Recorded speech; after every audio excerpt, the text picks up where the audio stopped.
إلى حضرة سيدنا رسول الله محمد بن عبد الله وعلى آله وصحبه وقرابته وذريته أجمعين والتابعين والتابع التابعين والأولياء والشهداء والصالحين خصوصا للإمام قطب المقام سلطان الأولياء سيد الشيخ عبد القادر الجيلاني إلى قطب الأحوال سيد الإمام أبي يزيد البستاني إلى روح قطب العلوم سيد الإمام أبي حميد محمد بن محمد الغزالي سيد الشيخ محمد بن عبد الكريم سلمان المدني سيد الشيخ محمد سيد الشيخ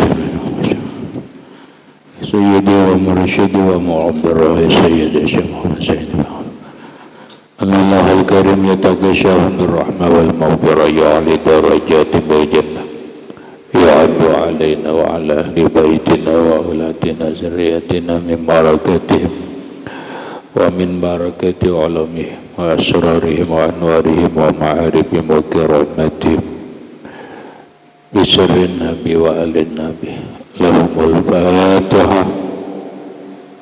أعوذ بالله من الشيطان الرجيم. بسم الله الرحمن الرحيم. الحمد لله رب العالمين الرحمن الرحيم مالك يوم الدين. إياك نعبد وإياك نستعين اهدنا الصراط المستقيم صراط الذين أنعمت عليهم غير المغضوب عليهم ولا الضالين آمين. السلام عليكم ورحمة الله وبركاته. بسم الله الرحمن الرحيم.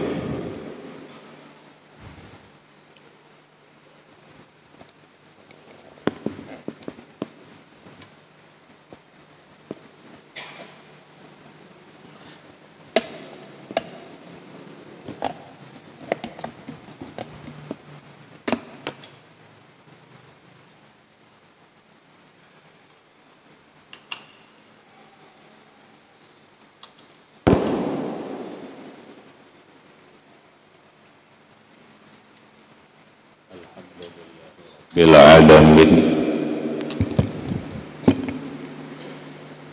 wa bihi nasta'inu ala umuri dunya waddin wassalatu wassalamu ala asyrafil anbiya wal mursalin sayyidina wa habibina wa syafi'ina wa tabibi qulubina Muhammadin wa ala alihi wa sahbihi ajma'in.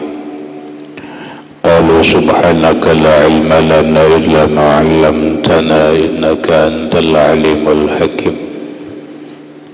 وسبحان الله والحمد لله ولا إله إلا الله والله أكبر لا حول ولا قوة إلا بالله العلي العظيم. عدد كل حرف كتب ويكتب أبد الآبدين ودهر الداهرين آمين. Assalamu alayka ya sayyidi ya Rasulullah. Assalamu alayka ya sayyidi ya Habiballah. Assalamu alayka ya khaira khalqillah. Assalamu alayka ya imam al-anbiya wal mursalin. Assalamu alayka ya khataman nabiyyin. Assalamu alayka ya rahmatan lil alamin. Assalamu alayka ayuhan nabi wa rahmatullah wa barakatuh. Puji dan syukur kita panjatkan kehadirat Allah subhanahu wa ta'ala yang mana dengan limpahan rahmat, taufik, hidayah, inayah serta riayahnya kita dapat berkumpul kembali di dalam ruangan masjid yang mulia ini dengan satu tujuan dan niat yang sama, yaitu menambah ilmu pengetahuan agama lewat pengajian kuliah ba'dal maghrib, yang selanjutnya semoga Allah subhanahu wa ta'ala memberikan taufik dan hidayahnya kembali kepada kita agar kita dapat mengamalkan apa yang kita kaji pada malam ini. Amin. Bapak-bapak, ibu-ibu hadirin wal hadirat rahimakumullah.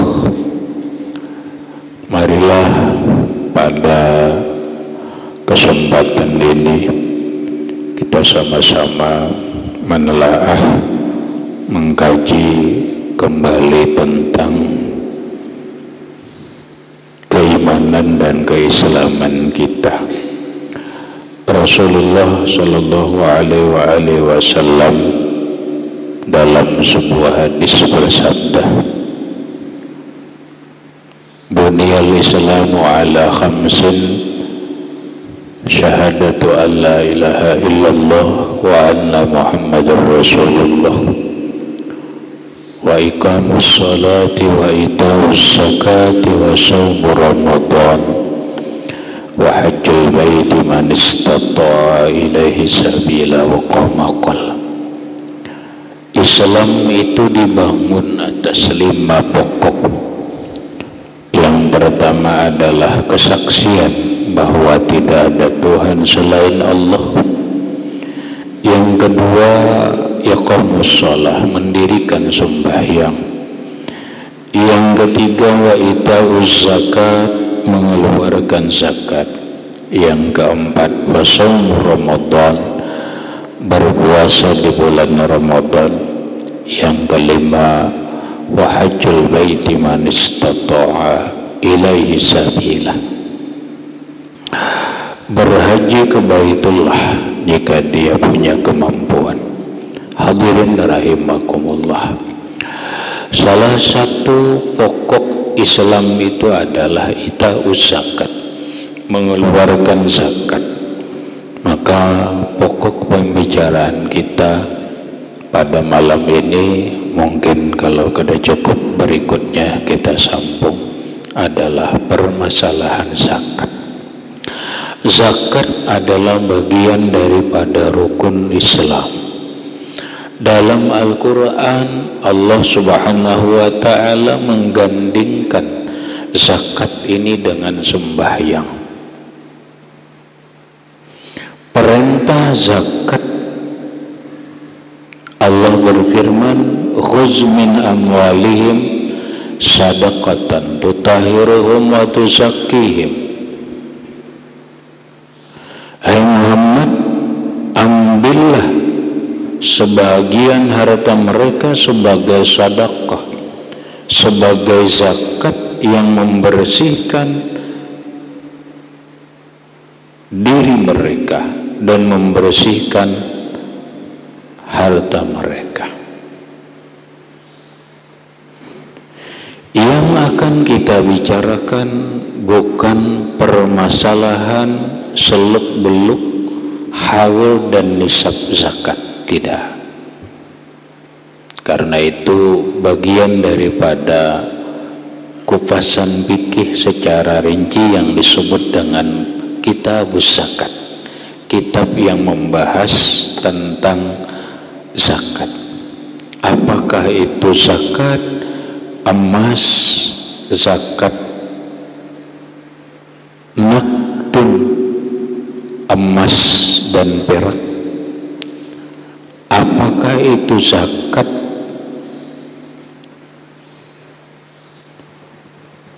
biji-bijian dan tanam-tanaman,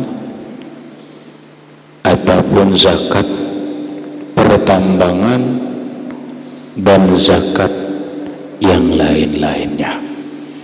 Ini dikupas tuntas di dalam kitab-kitab fikih, dan kita tidak membahas masalah rincian nisab zakat dan haul zakat.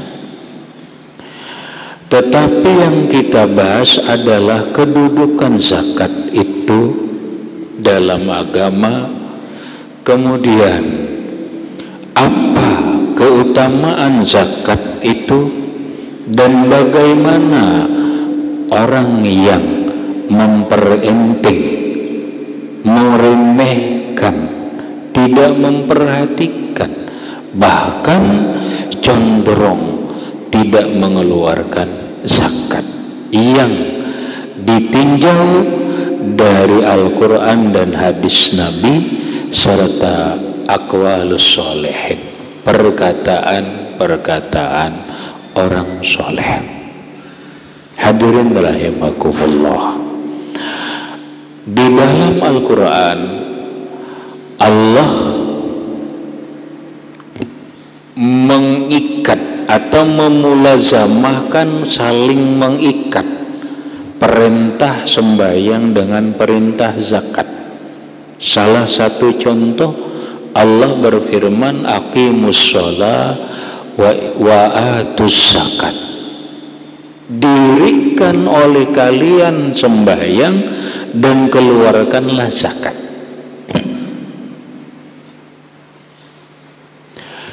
Dirikan sembahyang dan keluarkanlah zakat.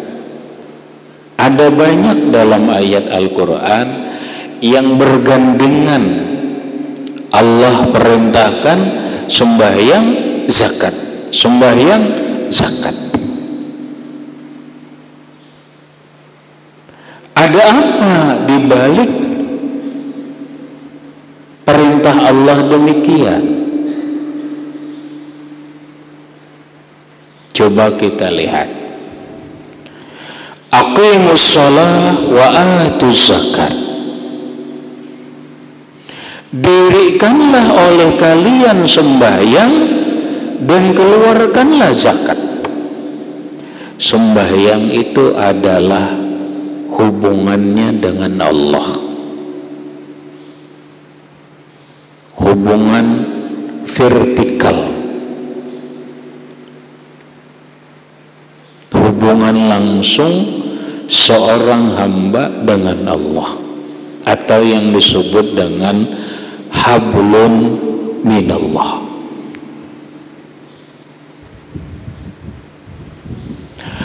Dan ini sangat pokok dalam kehidupan kita. Kenapa? Setelah Allah memerintahkan beriman kepada Allah, yang keyakinan itu adalah sebagai pondasi dalam menjalani kehidupan ini, yang disebut beragama. Karena orang tanpa agama hidupnya tidak tertentu arah.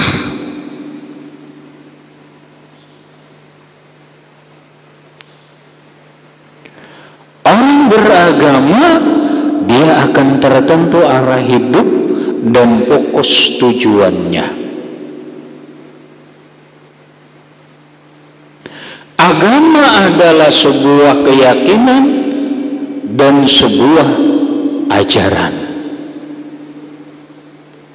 keyakinan akan Tuhan,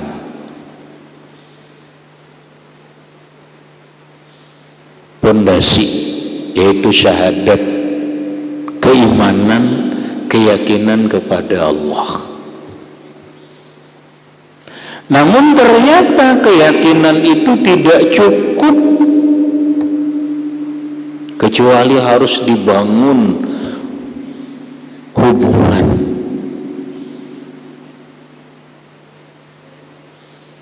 Orang kada cukup asyhadu alla ilaha illallah wa asyhadu anna muhammadar rasulullah, yang sekalipun dia dikatakan sudah beriman namun tidak cukup, kecuali selanjutnya dia mempunyai hubungan lawan Allah. Bagaimana membangun hubungan dengan Allah yang baik itu? Yaitu dengan cara as-shalah, sembahyang. Sembahyang itu sendiri oleh sebagian ulama, bagian dari makna sembahyang itu adalah silah, hubungan hamba lawan Allah, vertikal, hubungan langsung. Dan kita dituntut oleh Allah Subhanahu wa ta'ala dalam sehari semalaman berhubungan dengan Allah secara instan.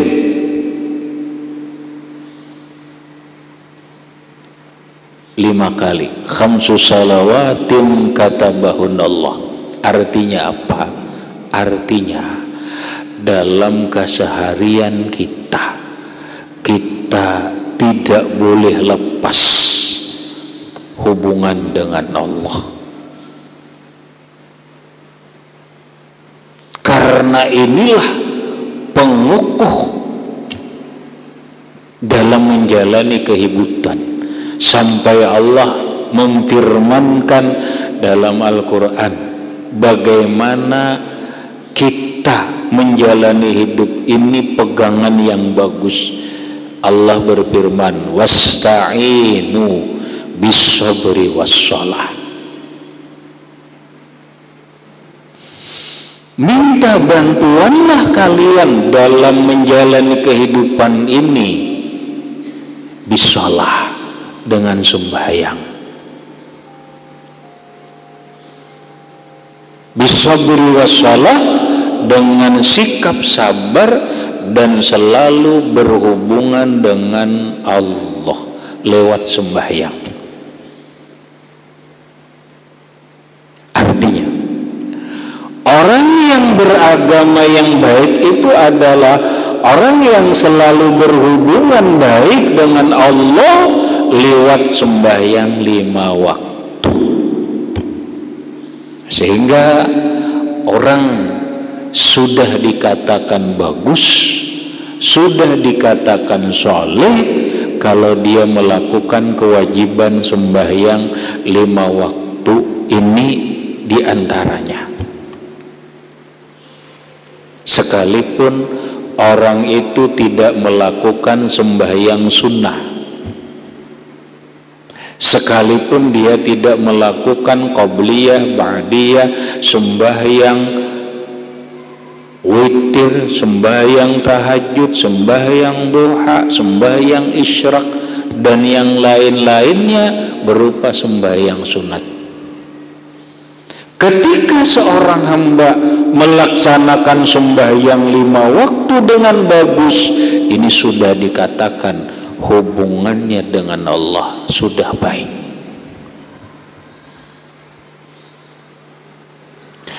Berikutnya Allah mengatakan wa atuz zakat, keluarkanlah oleh kalian zakat.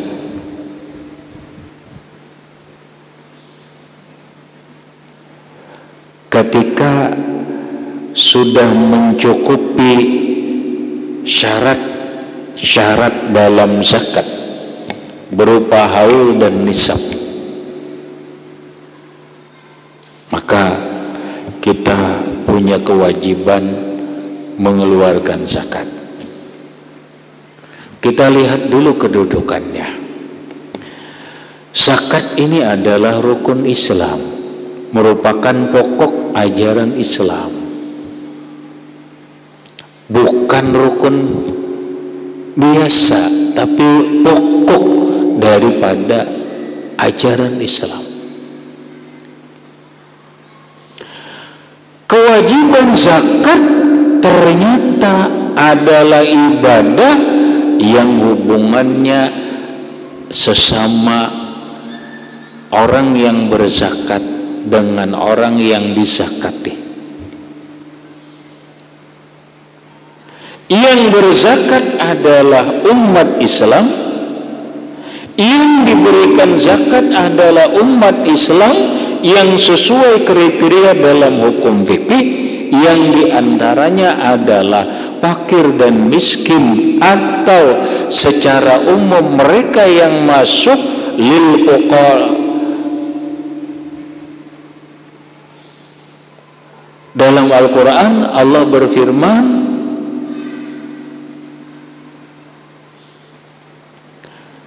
yang disebut dengan al-asnafus sanafiyah, 8 golongan. Innamas sadaqatu lil fuqara wal masakini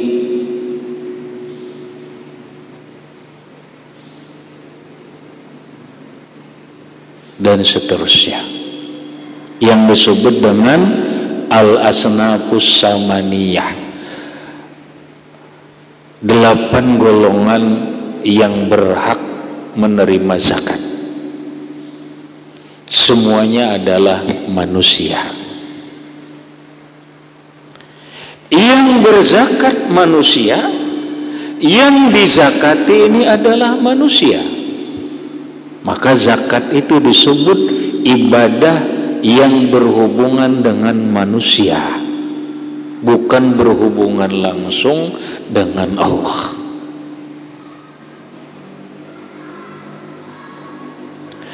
Artinya zakat ini adalah hablum minan nas, hubungan terhadap manusia. Maka jadilah pemahaman Allah selalu mengikat perintah sembahyang dengan perintah zakat, bahwa zakat itu tidak akan diterima kalau orang itu tidak sembahyang. Demikian juga orang berzakat, orang sembahyang tapi tidak berzakat, dia tidak diterima Allah. Itu secara hukum. Orang rajin sembahyang tapi kewajiban zakatnya dia tidak menunaikan, padahal dia punya harta yang sudah sampai nisab dan haulnya, maka sembahyangnya tidak diterima oleh Allah. Orang berzakat, rajin zakat, tetapi sembahyangnya balang kambingan. Apalagi kalau sembahyang lalu, sembahyangnya aja balang kambingan, Allah kada nerima zakatnya. Ini secara ibadah. Secara umum, ternyata agama mengajarkan kita hubungan sembahyang itu hubungan dengan Allah, zakat itu adalah hubungan dengan manusia. Orang yang beragama yang baik itu adalah orang yang hubungannya dengan Allah baik dan hubungan dengan manusia baik, yang disebut dengan hablum minallah wa hablum minan nas. Nah, sehingga apabila orang hubungannya baik dengan Allah tetapi hubungan dengan manusianya buruk, jahat, ini Allah tidak akan menerima hubungan tersebut. Contoh, orang rajin beribadah tetapi ucapan dan sikapnya terhadap anak dan istri menyakiti. Kada kisah nang laki ini rajin ke masjid, tahajud rajin, baca Quran rajin, tetapi ternyata hubungan lawan manusia, ucapannya menyakiti anak dan istri, perbuatannya menyakiti anak dan istri. Itu lingkungan kecil. Begitu ke tetangga, ternyata sikap dan ucapannya pun menyakiti jiwa perasaan orang lain. Ini namanya dia membangun hubungan baik dengan Allah, tetapi hubungan dengan manusia tidak baik, Allah tidak menerima. Allah tidak menerima.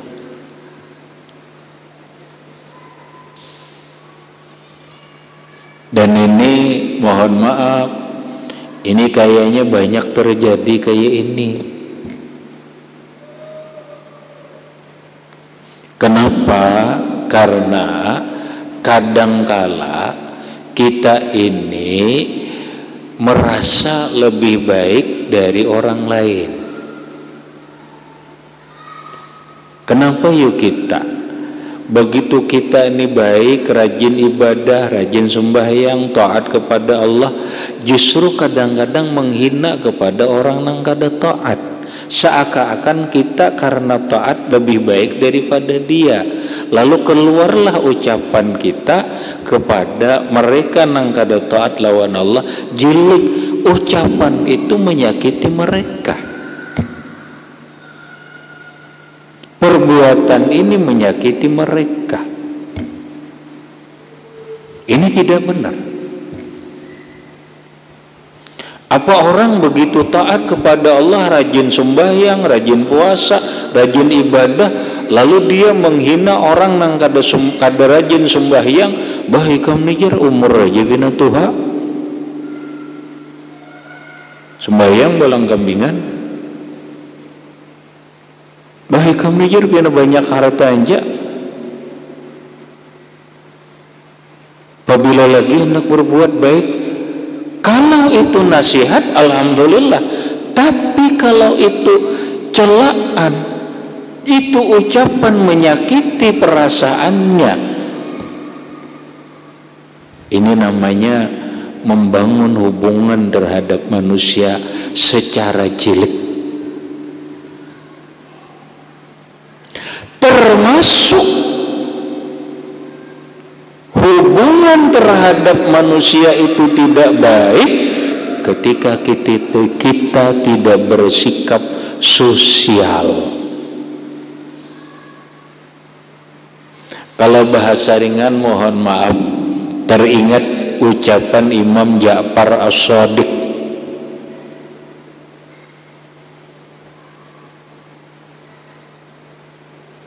Ja'far As-Shadiq ini cucunya atau Ahlul Bait, zuriatnya Rasulullah, Ali Zainal Abidin, Zainal Husin, anak Ali Zainal Abidin, Ali Zainal Abidin, anak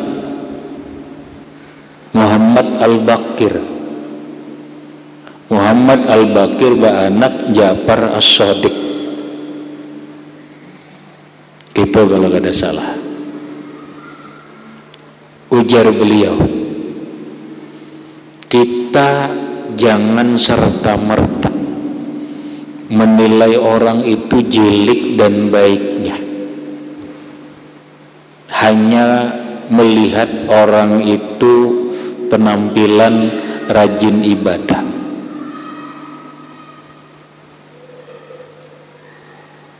Atau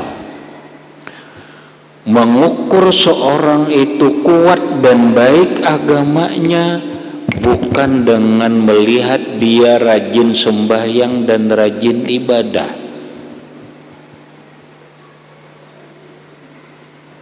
Ayo umpama orang ini rajin ke masjid, sembahyang berjamaah, kemudian rajin baca Quran, rajin sembahyang duha, apa kita sudah bisa mengatakan dia seseorang beragama yang baik? Tidak. Bukan itu ukurannya, kata beliau. Ukuran seseorang itu baik beragama bukan hanya dia beribadah, tetapi lihat bagaimana sikapnya terhadap manusia yang lain. Apakah dia memanusiakan manusia atau membinatangkan manusia? Kalau dia memanusiakan manusia, berarti benar agamanya bagus. Tapi kalau dia membinatangkan manusia dengan maksud manusia itu dianggapnya tidak berharga, manusia itu dianggapnya sepele, lebih hebat dia daripada dia, dan seterusnya. Manusia itu tidak dihargainya, tidak dihormatinya, tidak dimuliakannya. Ini namanya membinatangkan manusia. Maka apabila orang tidak bisa menghargai, menghormati manusia dan memuliakan manusia yang lain, itu menggambarkan agamanya tidak baik.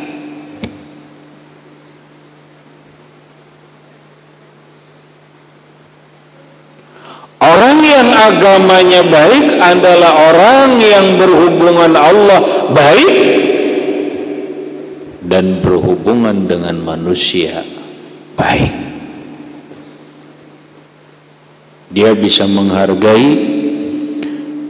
dia bisa menghormati, bisa memuliakan, tidak menganggap rendah orang lain daripada dirinya. Nah, lalu bagaimana berhubungan manusia itu dengan baik? Ya kata lain atu zakat, berikan zakat. Dengan kata lain bersosial.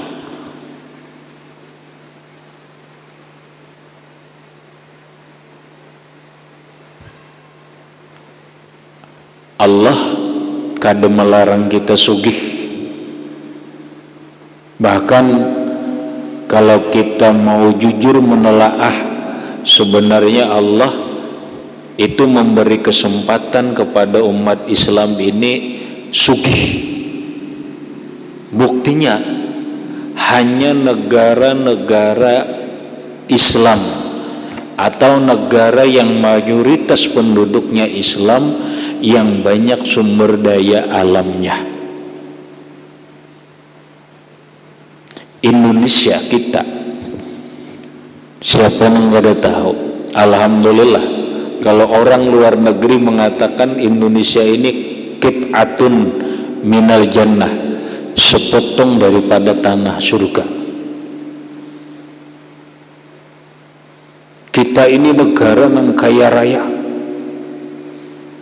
tapi ironisnya, anehnya, kenapa rakyatnya banyak miskin? Karena salah kelola negara kita.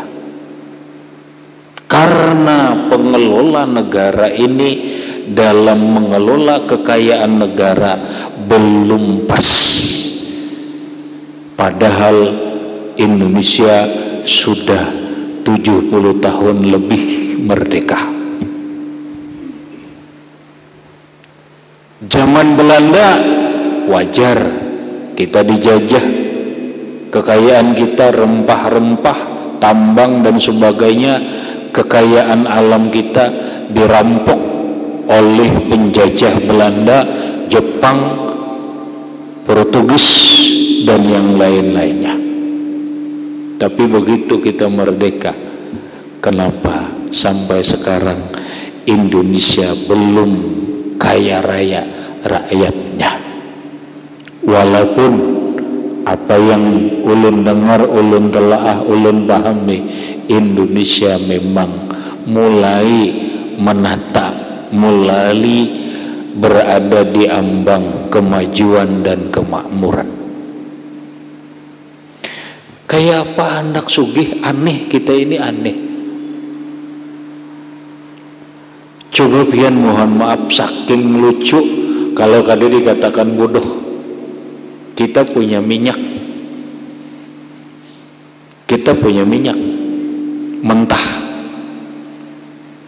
dijual ke luar negeri. Setelah dijual luar negeri, masak, dijual dulu, itu dijual ke sebuah perusahaan yang disebut dengan Petral. Kemudian Petral menjual ke Pertamina. Kita ampun barang, kita pulang nukari. Barangnya kita dijual orang ke keluar, dijual orang ke Tangkulak, kita pulang nukari Tangkulak. Tuh kan aneh. Yuk berapa tahun kita kayak itu? logika nang pas kita ampun minyak baulah pang pabriknya mengolah minyak, atau setidaknya jangan nukar di tengkolak. Ini kita ampun barang nukar di tengkolak, barangnya barang kita ya pulang. Ya Allah, logika mana ini? Berapa puluh tahun biar kita nang kayak ini? Di mana rumusnya? Dan belakangan alhamdulillah pemerintah membubarkan Pitral. Kada lagi nukar Pitral, bermurah kada katangkulak nukar. Dan sekarang pemerintah berusaha membangun kilang-kilang minyak nang intinya memasaki seorang. Ya mungkin ini kada butuh waktu setumat, mungkin bagamat ya suatu saat kita kada lagi.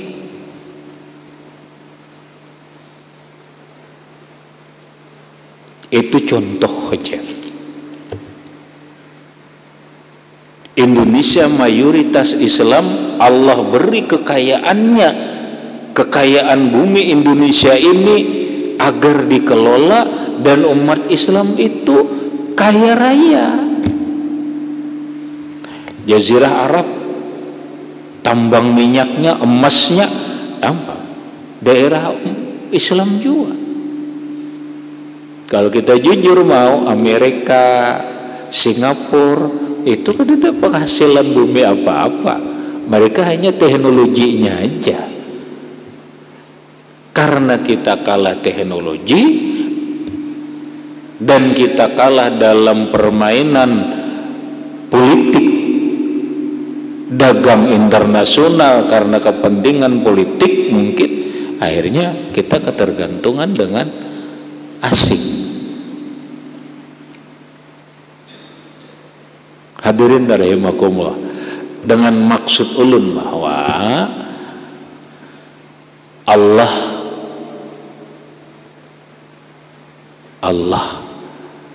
tidak melarang kita ini hidup sugih.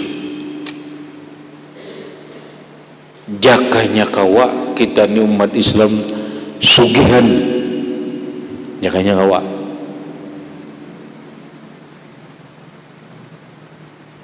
Nah tinggal caranya hendak kai sugih.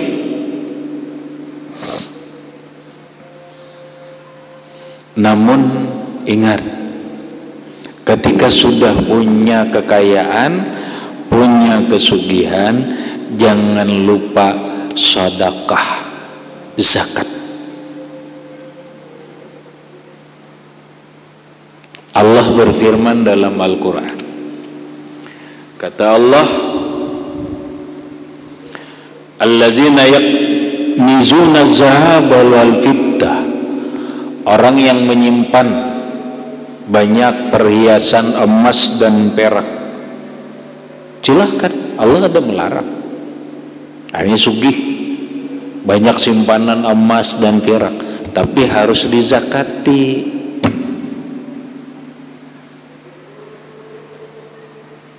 Jangan ada zakat. Orang yang menyimpan emas dan perak wala yunfiquna fisabilillah, namun dia tidak berzakat secara pokok, dia tidak menggunakannya di jalan Allah, kata Allah, fabashshirhum bi'azabin alim. Muhammad, kabarkanlah kepada mereka bahwa mereka akan mendapat azab yang pedih. Ini satu. Allah mempersilahkan kita sugih dengan cara bisnis, berdagang, apapun dengan cara yang benar, silahkan. Namun kata Allah, wala yahsabanna alladhina yabkhaluna bima atahumullahu min fadlih.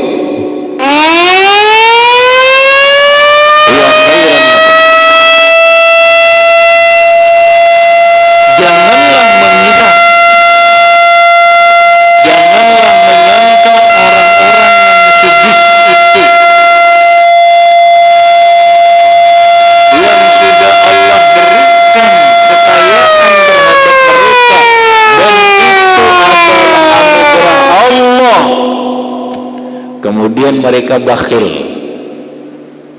pemalar, kada sosial. Lalu dia menyangka, wah aku harus kayak ini karena aku harus menjaga eksistensi agar anak cucuku jadi orang sugih. Sekilas khairan lahum, itu pemikiran yang bagus menurut mereka.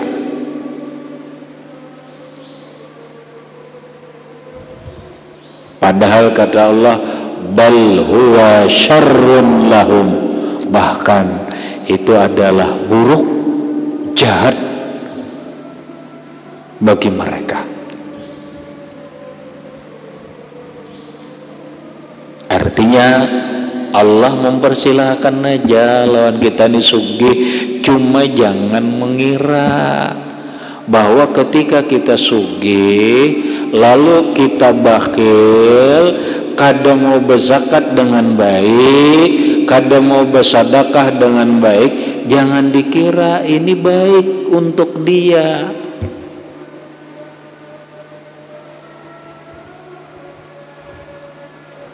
Itu bahaya.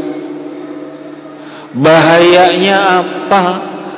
Bahayanya kalau secara keseluruhan dia akan diazab Allah yang pedih. Azabnya, dan ini kita kuak faktanya, fakta kejadian. Azabnya secara pokok adalah di hari kiamat, karena Allah berfirman, sayutawwaquna ma bakhilu bihi yaumal qiyamah. Di hari kiamat dia dapat azab. Namun ternyata bukan hanya di hari kiamat, sebelum mati dia diazab Allah lewat hartanya. Ternyata sesudah mati di alam kubur dia diazab Allah. Mana fakta kejadiannya? Insya Allah kita ungkap fakta kejadiannya lewat hadis Nabi, lewat kejadian-kejadian fakta, bahwa orang yang bakhil itu, orang yang tidak berzakat, tidak benar zakatnya, tidak bersedekah wajib, dia sebelum mati diazab Allah dengan hartanya, dan di alam kubur diazab Allah. Berikut di akhirat diazab oleh Allah Subhanahu wa ta'ala. Salah satu riwayat dulu yang Rasulullah sallallahu alaihi wa alihi wasallam bersabda, Allah Subhanahu wa ta'ala, Rasulullah berfirman, man mana'az zakat mana Allah ta'ala anu hibsal mal. Kata Allah, orang yang kada mau berzakat, hartanya tidak akan dipelihara Allah. Orang yang tidak berzakat, hartanya tidak akan dipelihara Allah Subhanahu wa ta'ala. Berarti hartanya akan habis, dia akan diazab Allah dengan hartanya sebelum menghadapi kematian. Mana faktanya, mana dalilnya, mana ceritanya? Insya Allah minggu atau berikutnya akan kita terangkan, akan kita telaah kembali. Hadirin rahimakumullah, karena waktu itu dulu yang dapat ulun sampaikan. Mudah-mudahan bermanfaat bagi ulun dan sembilan beratan, dan mudah-mudahan dan berkat kita berkumpul ini Allah Subhanahu wa ta'ala ngampuni segala dosa-dosa kita, baik dosa zahir ataupun dosa batin, dan mudah-mudahan dan berkat kita berkumpul ini Allah Subhanahu wa taala mengumpulkan kita dalam surga, dan berkat Rasulullah sallallahu alaihi wasallam wa alihi wa ashabihi wa ahli baitihi wa zurriyyatihi ajma'in wa bisirril Fatihah. A'udzu billahi minasyaitonir rajim. Bismillahirrahmanirrahim. Alhamdulillahi rabbil alamin arrahmanir iyyaka na'budu wa iyyaka nasta'in ihdinas siratal mustaqim siratal ladzina an'amta 'alaihim ghairil maghdubi 'alaihim waladdallin. Bismillahirrahmanirrahim rabbil alamin. Allahumma shalli 'ala sayyidina Muhammad wa 'ala ali sayyidina Muhammad. Allahumma anfa'na bima 'allamtana wa 'allimna ma yanfa'una wa zidna 'ilma. Alhamdulillah 'ala kulli hal. Na'udzu billahi min hadi ahli nas'aluka al-afwa wal 'afiyah al-mu'afata ad-daimah fid din wad dunya wal akhirah. Sallallahu 'ala sayyidina Muhammadin wa alihi wasallam. Alhamdulillahi rabbil alamin. Assalamu alaikum warahmatullahi wabarakatuh.